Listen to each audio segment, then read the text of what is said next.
We're just milking the juice out of that cow as much as possible because it was hilarious. Everybody's like, beast mode, beast mode, beast mode. Oh! You know, like a lot of people got opinions about him, but to me, he's a good quarterback. He can potentially become a great quarterback, but he just needs the right stuff. Are you listening? Damn. Did you see the combine in Indianapolis this past weekend? I seen about 20 guys I want to put in a 49er uniform right now. Let us talk about that again next week. I got a lot of things I want to say. The combine just ended though. I'm not ready this week. Other drama going on though at the NFL Combine. It seems AP's agent and the NFL rep for Minnesota got into a little scuffle. The conversation was nothing nice.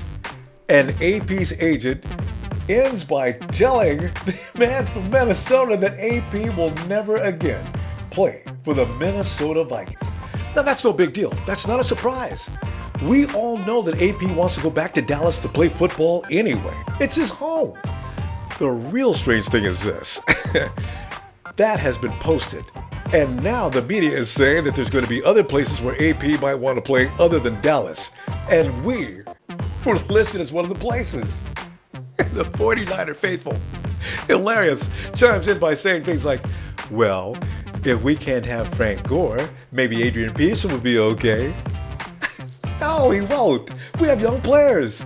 I don't want to hear about Peterson taking a switch to him. The man's a child abuser. Forget about it. And besides, if we can sign Peterson, we can sign Gore. Get out of here with that. You know what? I want to go right now to the Niner camp and talk to you. One last week of asking, what are we going to do with Chris Borland? I promise this is my last week of asking. I will not do it again, so help me. Ronbo, Ronnie! Hey. This man crush you got on Borland is making you crazy, man. What? He's a good player. He's a good player. Yeah, he is. But let you tell that he's a grandchild of Dick Butkus. How about we see what he looks like at the end of a full season before you put him in the Hall of Fame? Man, you got to calm down, man. I don't have to do anything. I'm coming to you right now to find out what is your opinion of what we're going to do with Chris Borland. Got another 49er fan. As you know, I'm going to find each and every last one of them. We got until next season to find them. And between now and then, a whole lot of things are going to be going on in the 49er camp. Welcome, Bashar. Bashar, what's up, man? What's up, Ronbo? How you doing? I appreciate the invite, man. Oh, man, I appreciate having you. Faithful for life.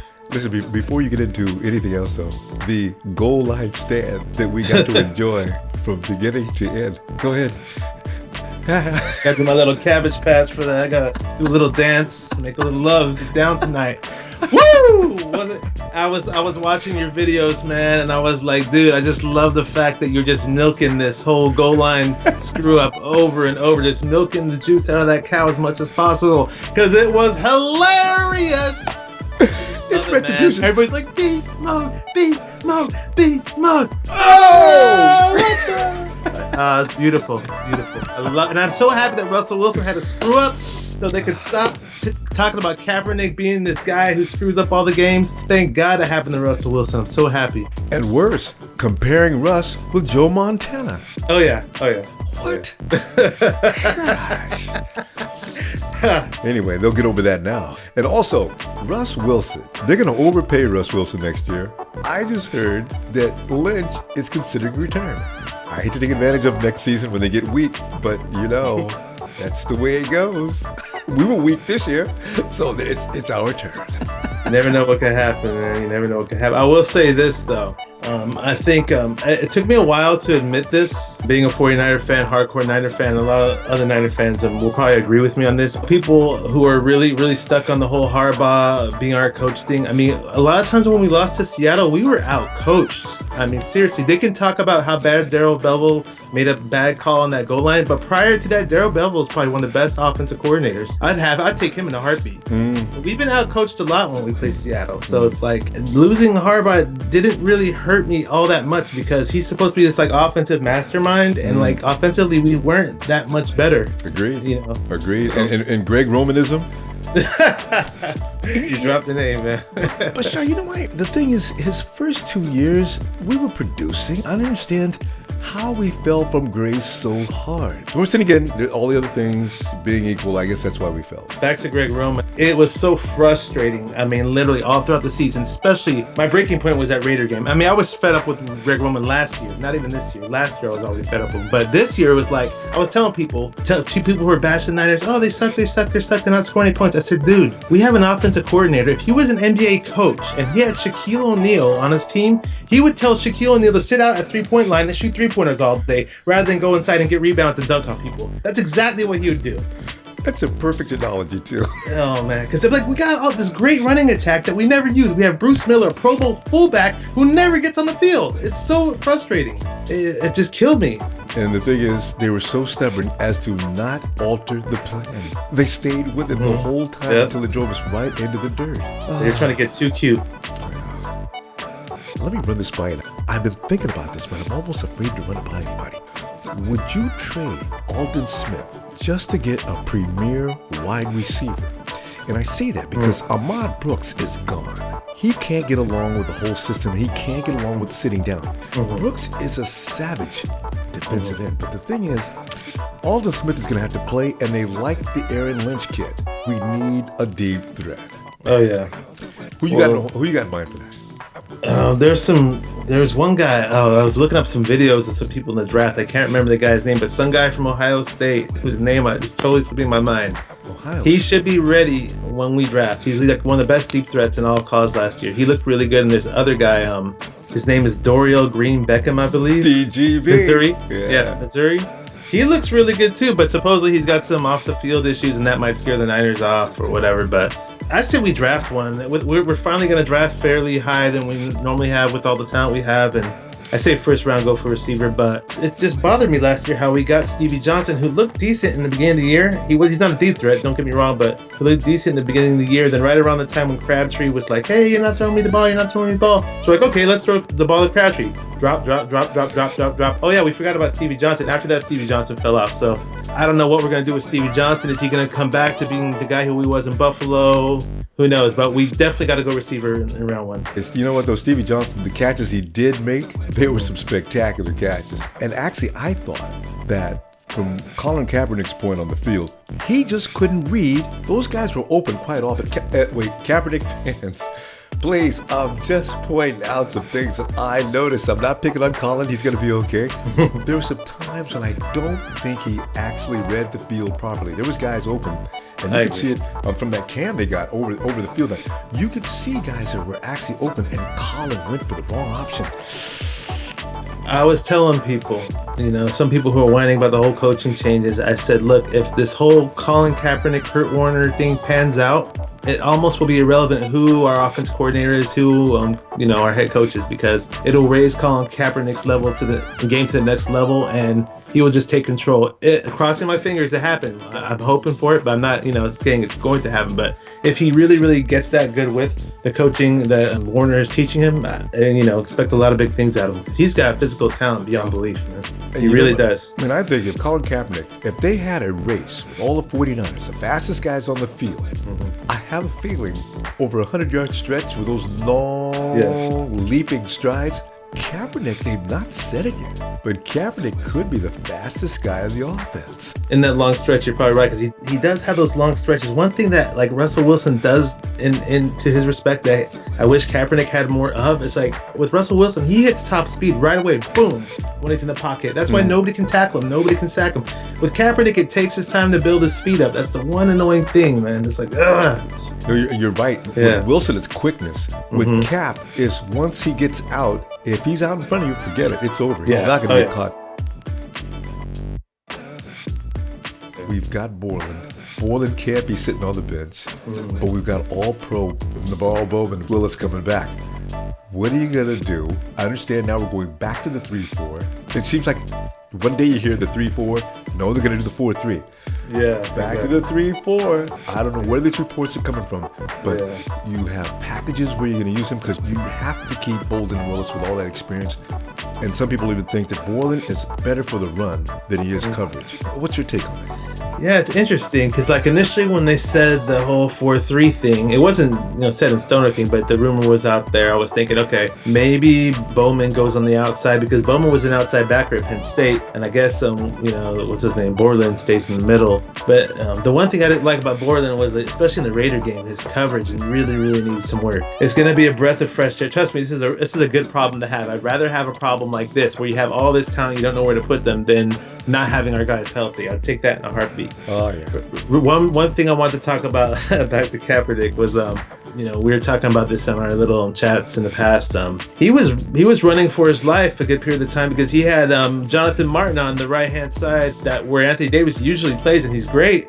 I'm playing Matador, offensive lineman there, letting this guy through. I don't know where Harbaugh and Roman picked that guy too. I hate to knock him. But that's their Stanford boy. They're the ones that brought him in. He was probably responsible for us losing at least 3 games, literally. Agreed. Harbaugh was quoted as saying, "He's a nice kid." Jim, we don't need nice kids. We need somebody who can play the position. One more thing, really quick. If we're gonna have Cap be himself, which I have no problem with, we do need somebody that can back him up. I heard a rumor about Josh Freeman. Hey, Freeman was good at one point. I wouldn't mind bringing Freeman at all. So if we're having this plan where Kaepernick's going to be himself, which I'm totally for, we do have to also reconsider who our backup quarterback's going to be, and it's obviously not going to be Blaine Gabbert. All right. Speaking of Kaepernick, I'm wearing the Beats, man. Got the Beats headphones. Yeah, notice that. NFL doesn't find me. I was going to say, both you guys are going to get fined, man. I'm just here so I don't get fined. Yeah, Niner football. Niners. So let's hear a little Niners scream. Niners!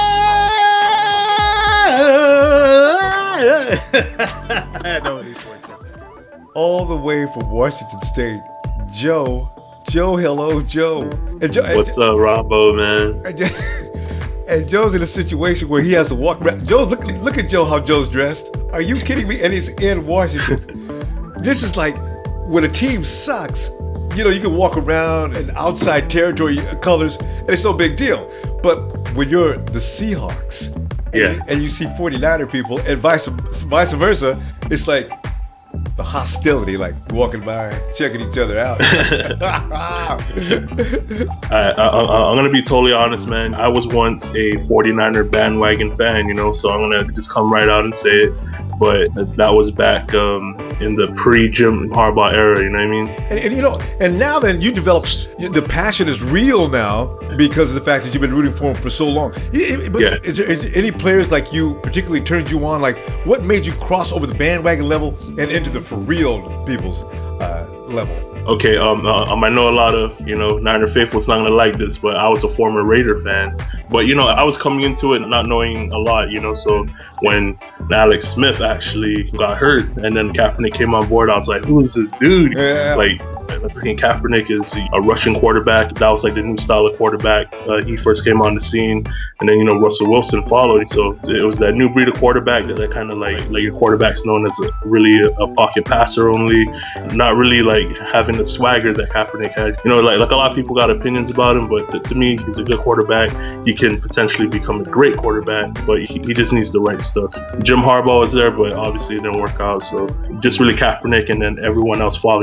Patrick Willis, Bowman, Justin Smith, of course, number 99, Aldon Smith, my homie, just a whole aspect of the team unfolded for me along the years. Not to worry, bro, because all of that is coming back next year. Because Kaepernick is getting training right now. Just like you said, he's got all that potential. I think it's going to be realized next season. We're going to see a Kaepernick we've not seen. Number one, this is Cap's 3rd season. Yeah, going into 4. 4. Yeah, he'll be going into his 4th season. And when you think about Aaron Rodgers and some of the other quarterbacks of a long time ago, now those guys started off slowly as well. The first 2 or 3 seasons. Cap still got that cannon of an arm. He's getting extreme training right now. And I got a feeling we're going to see a different Kaepernick. We're going to put him back in the system that he likes to work in, put him in the pistol, put him in formations that he can work in, and not freak him out and make him stand in that pocket and wait to be killed, which caused a lot of problems last year. What are some of the things you want to talk about as far as the 49er team? We got draft day coming up. Anything you want to spotlight on right now? I wish everybody could come back, but I know that's not the case because of salary cap and all that. But I do hope Frank Gore can come back some way, somehow. Our defense is going to be stacked, man. I'm just waiting for that because everybody is going to come back healthier. You got your up-and-comings like Borland and Lynch, and then you got the dynamic duo coming back, Willis and Bowman, and then number 99 is going to hopefully have a full, healthy season. That's my favorite player out on Smiths. And then the offensive line, I just really hope the new coordinator can get it together. Cap can just get back to his old ways, man. What are we gonna do with Chris Borland now? You know, you got Willis, you got Bowman, and I understand there's gonna be some trades for some other people like Suh. Oh man, maybe not trades, but they're gonna try to lure him in. You can't put Chris Borland on the bench. I was thinking maybe they're gonna develop some packages so they can keep him involved on certain situational downs. What do you got in mind for Chris? For Chris, man, he subbed for Patrick Willis last year, right? If they could do like an alternating, like every couple plays, if they could do that, or if they could possibly have them both in at the same time, that would be like, I don't know, I would freak out, you know, I would just go crazy. If they could fit him in somewhere there where even all three of them are out there, Willis, Bowman, and Borland, that's gonna be crazy. Try to run on that. Impossible. Yeah, because you got all pros, Bowman and Willis, and then the young stud Borland, and then you got the outside linebackers Lynch, and then Alden Smith. If they could fit all five of those guys in one set, I'm scared. If I'm the offense, I'm scared. Be the quarterback, or worse, be a running back on that foot. And they call you number, all right, 23, 65. All right, Joe, we're going to you on. No, you ain't. You ain't going nowhere, man. Joe, we never run you up the middle like that, bro. Thanks, Joe. And Bosher, thanks a lot. Okay, Chris Borland, he needs a little work, and I will not bother anybody about this again. I'm telling you though, in the weeks to come, look out for Chris Borland as we get into camp and the season. I'm telling you, Chris is going to be great. I gotta go. You can find me Instagram, Twitter, Facebook, just about all week long between now and next time. Count me out of here. 7, 6, 5, 4, 3, 2, 1. You'll never have the sacred stone. Oh, this you crazy mother.